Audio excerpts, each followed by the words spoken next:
એને બીજાનું બી મોડું કરે.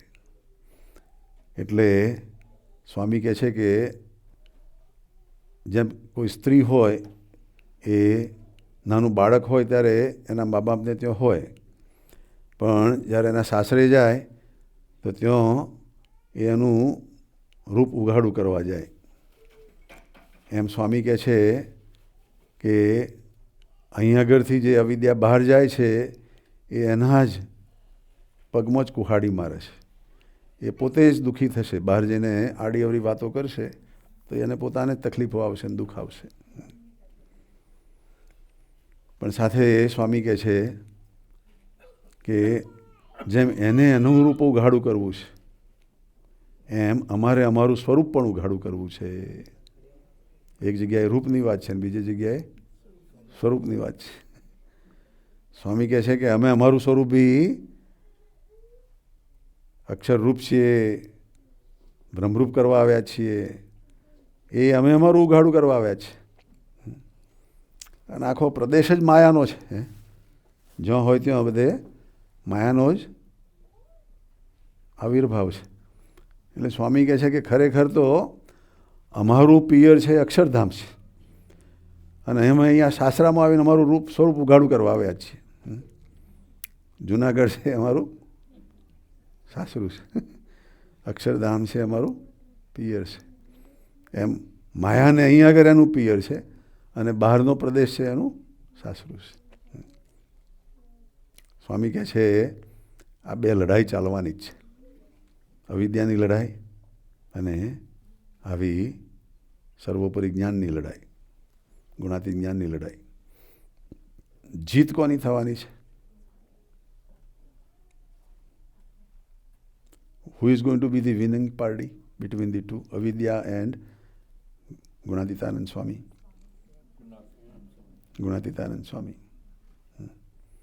So, Swami says, don't worry. We are going to give you the techniques, we are going to give you the methods, that even though those who are troublemakers, they will themselves change, They themselves will repent, and they will come back with a refined, upgraded, આપણે ફોનમાં બી upgrade થાય છે ને, upgraded models. પણ એકાદ બે જન્મો લેવા પડે, વધારે જન્મો બી લેવા પડે એનો. પણ વિસ્તાર તો આ ગુણાતીત જ્ઞાનનો સમજણનો જ થવાનો છે. So Swami is giving somewhat assurance, to the devotees. Then the first poem that was sung, was by Mukund Swami, and spreading all this negativity of Maya all around and its influence. એટલે એના રેફરન્સમાં પછી સ્વામી કહે છે કે ભલે અહીં બધે જ, અને જુનાગઢ એટલે જ્યાં છે સ્વામી ત્યાં વાત કરે છે, પણ ઇટ્સ એનીવેર, જ્યાં આગળ બી અવિદ્યા છે ત્યાં બધે જ એનું પિયર છે. પણ બહાર જઈને મોટા પુરુષનું ખરાબ બોલે, મોટા પુરુષનું ખોદે કરે, એટલે એને એનું રૂપ ઉઘાડું કરવાનું તાન છે માયાને, અવિદ્યાને. પણ એનો કોઈ ચાલવાનું છે નહીં. મોટા પુરુષ પાસે બધી ઘણી એવી ટેકનિકો છે. કાકાજી પાસે કેટલી બધી ટેકનિકો હતી. પંકજભાઈ કહ્યું એમ, નવા વર્ષના દરેક સંદેશાઓમાં કાકાજી કંઈક ને કંઈક નવી ટેકનિકો આપતા હતા જ. અને આપણી અંદરની જે વીકનેસ છે, આપણી અંદરની જે શોર્ટકમિંગ અવિદ્યા છે, એ કાઢવા માટે કાકાજી દિલથી, પ્રેમથી આવું આપ્યા કરતા હતા. એમને બી ખબર હતી કે બિચારા જીવની શું તાકાત એનો. આ સત્સંગની અંદર ટકવું એ બી સામાન્ય વાત નથી. ગબડી જ પડાય. પણ મોટા પુરુષ પ્રાર્થના કર્યા કરે, ભજન કર્યા કરે, બળ આપ્યા કરે, તો એક દિવસ પાછું જાગૃત થઈ જવાય કે ભાઈ શું કરવા આવ્યા છે ને શું થઈ રહ્યું છે. એટલે ચાલવાનું. આ બે યુદ્ધ છે એનો, બે ટગ ઓફ વોર છે એનો, ખેંચ થવાની જ. પણ જેટલા આપણે ઈશક રાખીશું, જેટલો આપણે અંદરથી પ્રાર્થના રૂપે મારે ખરેખર કરી લેવું છે એવો ભાવ રાખીશું, તો મોટા પુરુષ આપણને વધારે બળ આપશે અને વધારે ટેકો કરશે. પણ આપણને એવી ઈચ્છા ના હોય એનો, અમારે ચંદ્રકાંતભાઈ એમનો કહેતા હતા, કહે છે કે જ્યાં સુધી પંચ વિષય છૂટે નહીં ત્યાં સુધી શું ના થાય? ધ્યાન ના થાય કે છે. એટલે ચંદ્રકાંતભાઈનું વસ્તુ તો મેં કહું, પંચ વિષય ના છૂટ્યા હોય અને પંચ વિષયનું બી ધ્યાન તો થાય ભાઈનું. મહારાજનું ના થાય. એમની કહેવાની સમજણી હતી, ભગવાનનું ધ્યાન ના થાય એનું, પંચ વિષયનું ધ્યાન થયા કરે એનું. અને એવા જોરદાર પંચ વિષયો હોય છે કે ના પૂછે વાત એનું. એ આપણને ગમે તેમ કરીને ખેંચીને લઈ જાય એનું. એટલે આપણે પણ એવી જોરદાર હામી લડાઈ લેવાની કે આવી જાઓ ભાઈ એનું, મહારાજ વગર કાંઈ જોઈએ જ નહીં. હું બાવો અને મંગળદાસ. નહીં ફ્રાઈડે નહોતું, બુધવારે, મંગળવાર રાત્રે અમે ત્યાં રોકાયા હતા. અને પછી બુધવાર સવારે ત્યાં મંદિરની અંદર મારા પિન્ટુભાઈ હતા, હું હતો અને મારા વંદનભાઈ હતા. આરતી કરવાવાળા અમે 3.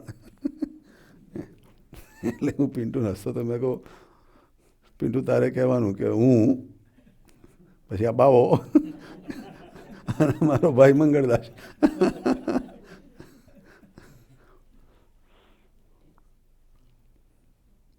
હા, પણ આપણે એવું ખરેખર ઈશક લગાડવો છે બસ અંદરથી.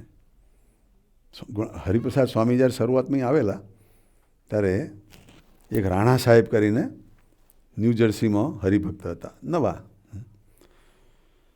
એ 3 જોબ કરતા, 8-8 કલાકની. 8-8 કલાકની 3 જોબ કરતા. સ્વામી કહે કે હું એને પગે લાગું, કે એને પૈસા ડોલરનો કેટલો ઈશક છે કે રાતની ઊંઘ બી બગાડે. ઊંઘવાનું ત્યાં જોકો મારી લે કે છે એનો જોબ ઉપર, કે ગમે તેમ આગુ પાછું, પણ કે 3 જોબ કરે છે કે છે. મને બી એટલો ઈશક નથી ભગવાનનો કે સ્વામી કે. જો એટલો ડોલરનો ઈશક હોય, એટલો બીજી વસ્તુઓનો ઈશક હોય, તો ઈશક તો છે જ આપણને ભાઈ એનો. આપણી અંદર ઇન્ગ્રેડિયન્ટ ઈશકનું તો ભગવાન આપેલું છે. હવે ઈશકની ડાયરેક્શન બદલવાની છે, માયા તરફથી ભગવાન તરફ કરવાનો છે. એટલો ઈશક થઈ જાય તો આપણે બી મીરાબાઈ થઈ જઈએ, આપણે બી નરસિંહ મહેતા થઈ જઈએ, આપણે બી પર્વતભાઈ ને ભગતજી મહારાજ થઈ જઈએ. અને કાકાજી કહે છે કે તમે અમારાથી સવાયા થાવ તો અમને કોઈ ઈર્ષા નથી. રાઈટ દાસભાઈ? તમે કાકાજીને કંઈક કશું એવું કહેલું કશું?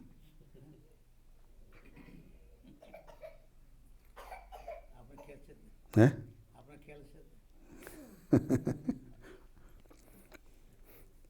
મારા સપના પપ્પા બી એવું કે કાકાજીને કે તમે દિનકરભાઈ સમાધિ કરાવો. કાકાજી બી આશ્ચર્ય પડી ગયા, આ કહેવું પડે. પહેલો નીકળ્યો કે મને સમાધિ કરાવવાવાળા ઘણા આવે, કે એમ પૂછે ને કે મને કરાવો સમાધિ, પણ એક દિનકરભાઈને સમાધિ કરાવો એ કેમ? પણ કહેવાનું શું અર્થ છે કે મોટા પુરુષોને કોઈ એવી ઈર્ષા નથી કે તમે મારા કરતાં બી વધારે આગળ વધો તો મને નહીં ગમે. કાકાજી કે અમે તો ખૂબ રાજી હે. પણ આપણે સ્વામી સેવક ભાવથી એવો વિચાર ના થાય. આપણે તો એવું જ થાય કે કાકાજી તમારે લીધે અમે છીએ, તમે ના મળ્યા હોત તો અમારું શું થાત? તમે ના મળ્યા હોત તો અમારો ઋષિ બોલતો હતો ગઈ, ઋષિ એવી કેવી વાત કરીએ કે because of you we are doing this સત્સંગ, because of you we are very good kids. એટલો નાનો છે પણ એની અંદર જાણે કોઈ બીજું તત્વ આવીને બોલતું હોય એવું લાગે. નહીં?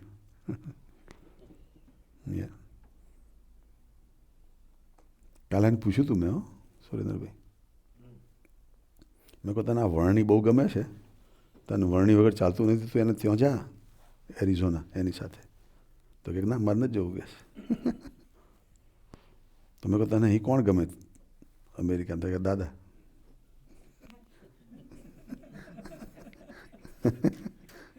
દાદા વગર ના ચાલે. એની મમ્મી અને પપ્પાનો ભાવેશભાઈ કયો ક્લાસ? હે? Second class?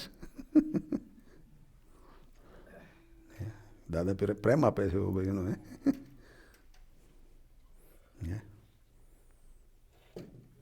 અરે બેટા હું તો પછી બીજા લાઈન ઉપર આવી ગયો.